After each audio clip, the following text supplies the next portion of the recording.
Thanks, Julia. You really set us up for success there. Julia really does help keep us in line and help us with our instances. So really appreciate all the help there.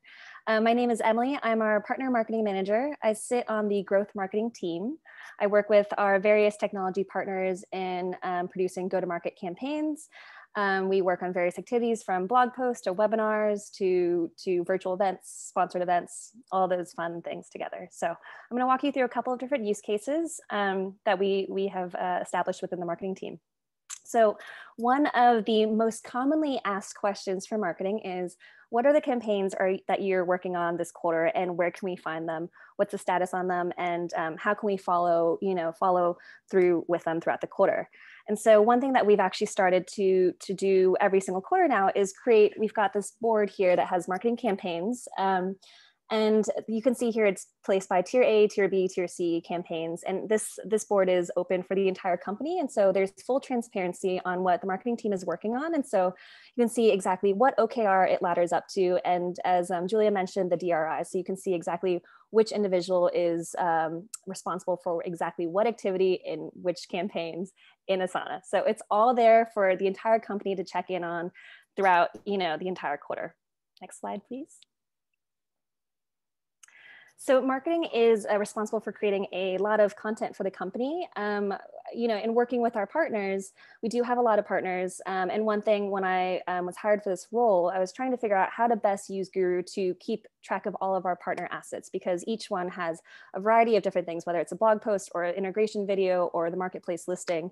I wanted to create a place where people could find all of these assets easily in one place. And so I've created a co-marketing toolkit for every single one. And you can see for here, it's Slack.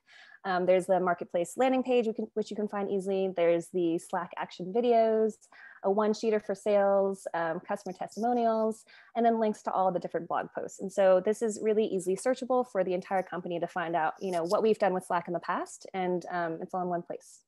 Next slide, please. Along with producing content for the rest of the company, our content team does an incredible job of posting blog posts every single week. And so we've built this into their workflow where every time a post goes live, they create a Guru card with it. So the blog post board has, I think, like 270 cards or something. And so it's really, really important that they stay with this workflow so that folks are able to find these posts really easily. So they add in the title, there's a link, there's a description. And one thing that I want to call out here, it's a little small to see, but recently we did a deep dive on tags. And this is incredibly important because you can put whatever information you want in Guru, but if it's not easily searchable and you can't surface it right away, then it kind of makes it counterproductive. And so the tags make it essential for the cards to be, easily pop up when you first search them. And so originally, if you look at the bottom, there's 4 of them. Originally, we were just categorizing each blog post card by the category. So blog, category, knowledge management, use case, which is company-wide for this one, and then the value driver, which is internal efficiency. Recently, one of our sales reps actually called out that they don't search by the blog category. So it's not helpful for them if we always just use blog, knowledge management. So then we started implementing doing a blanket tag for all blog posts. So that makes it really easily searchable. So one thing to keep in mind as a Guru champion is to think about the person who's searching for the content, because the people that create the content, they know it very well, they can easily find it, but the folks that didn't create it, they might not be thinking the same way. So that's a big learning lesson that we found out in the last couple of weeks. Next slide, please. And then lastly, I work with a lot of partners on webinars and virtual events. And so we've really leaned on Guru to create cards within the invitation and the follow-up process. So before every single webinar and every single event, we create a Guru card like this. It's got the name of the webinar or event, the speakers, all the relevant details like timing, registration page, as well as a brief description. So once this card is created, we distribute to the customer-facing team, so AM, CX, and sales, and so that they can invite customers and prospects to this event using all the information in this one place.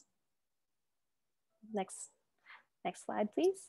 And then once the event has ended, I go and create a second card that has the recording within it. And what's special about this card is that it's a public card. And so folks that don't have Guru, that aren't Guru customers, are able to easily access it. And so we use this in our follow-ups. And it's actually a really great way to kind of demonstrate what Guru looks like without kind of pushing in their faces. So this card has a recording, it has a brief summary, and then this way the rest of the company can access this card at any time and send it out to folks that aren't customers of ours. And so in keeping with this process, it's been incredibly helpful to keep track of all the events that we've done, as well as document the recording as well. So that was very quick. If you guys have any questions at all, I tend to talk pretty fast, so.